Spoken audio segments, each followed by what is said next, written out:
أصغر سيارة كروس أوفر بأسطول سيارات شيري تيجو 2 برو 2025. طبعا تتميز بإضاءات هيلوجين بالنسبة للعالي والواطي، وفيها الليد النهاري. الشبكة الأمامي جاي باللون الأسود بشكل جميل، عندنا إشارات بالمرايات، عوارض بالسقف.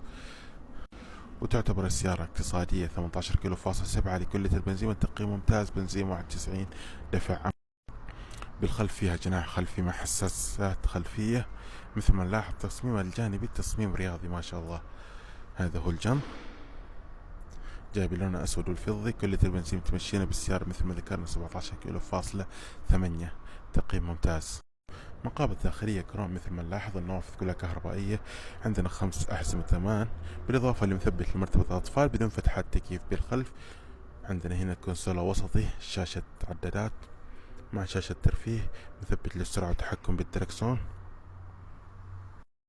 عندنا النوافذ كلها كهربائية مثل ما ذكرنا، وهنا التحكم بالمرايات الجانبية، بريك يدوي ما شاء الله، غير اوتوماتيك او سي في تي بمعنى صح.